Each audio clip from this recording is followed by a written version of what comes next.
Hello friends, మన all educational update ఛానల్కి స్వాగతం. ఆంధ్రప్రదేశ్ రాష్ట్రంలో అధికారంలోకి రాగానే మెగా డిఎస్సిపై మొదటి సంతకం పెడతానని ఇచ్చిన హామీని సీఎం చంద్రబాబు గారైతే నెరవేర్చారు.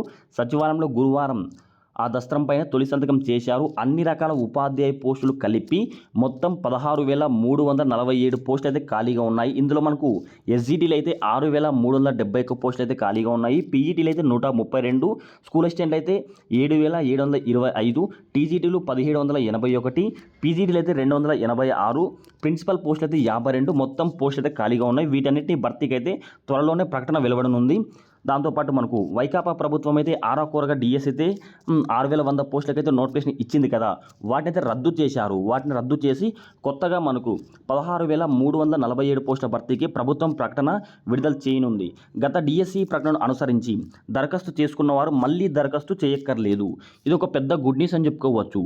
మన 2019లో డిఎస్ 2019 నుంచి 24లో వైసీపీ ప్రభుత్వం 6,100 పోస్టులకు డిఎస్సి నోటిఫికేషన్ విడుదల చేసింది కదా, ఆ డిఎస్సికి మనం ఇదివరకే అప్లై చేసినట్టయితే మళ్ళీ ఇప్పుడు కొత్తగా వచ్చిన డిఎస్సికి మనం అప్లై చేయాల్సిన అవసరం లేదు.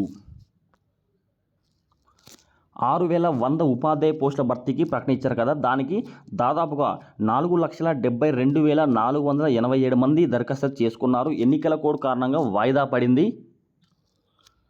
ఈ ఏడాది డిసెంబర్ 31 నాటికి పోస్టుల భర్తీ ప్రక్రియ పూర్తి చేయాలని ప్రభుత్వ ప్రధాన కార్యదర్శి నీరబ్ కుమార్ ప్రసాద్ ఆ ఉత్తర్వుల్లో పేర్కొన్నారు. దీనికి సంబంధించి చర్యలు తీసుకోవాలని పాఠశాల విద్యాశాఖ కమిషన్ను ఆదేశించారు. డిఎస్సి ప్రకటన నుంచి పోస్టుల భర్తీ వరకు మొత్తం ప్రక్రియను 6 నెలల్లోపే పూర్తి చేయాలన్నారు. పోస్టుల భర్తీకి ప్రభుత్వమే నిర్దిష్ట సమయాన్ని నిర్ణయించిందని చెప్పేసి క్లియర్గా ఈనాడు న్యూస్ పేపర్లో న్యూస్ అయితే రావడం జరిగింది. సో మనకు ఎవరైతే టీచర్ పోస్టులకు పోటీ పడుతున్నారో వాళ్ళకు ఒక పెద్ద గుడ్ న్యూస్ అని చెప్పుకోవచ్చు. ఎందుకంటే మనకు 6 నెలల దాకా టైం అయితే ఇచ్చారు. మీరు ఇదివరకే డిఎస్సికి 6,100 పోస్టులకు ఇచ్చిన డిఎస్సికి అప్లై చేసిన వాళ్ళు మళ్ళీ అప్లై చేయాల్సిన అవసరం లేదని చెప్పి కూడా క్లియర్గా మెన్షన్ చేయడం జరిగింది. కావున ఇది ఒక పెద్ద గుడ్ న్యూస్ అని చెప్పుకోవచ్చు. ఫ్రెండ్స్, మీకు కానీ వీడియోని తప్పకుండా లైక్ చేయండి. ఇలాంటి ఇంట్రెస్టింగ్ వీడియోస్ కోసం ప్రతి ఒక్కరు మన ఛానల్ సబ్స్క్రైబ్ చేసుకోండి. దాంతోపాటు ప్రతి ఒక్కరు మన వాట్సాప్ లేదా టెలిగ్రామ్ గ్రూప్లో జాయిన్ అవ్వండి. డిఎస్సికి సంబంధించి ఏ అప్డేట్ మీరు మిస్ అవ్వకూడదంటే ప్రతి ఒక్కరు మన వాట్సాప్ లేదా టెలిగ్రామ్ ఛానల్లో జాయిన్ అవ్వండి.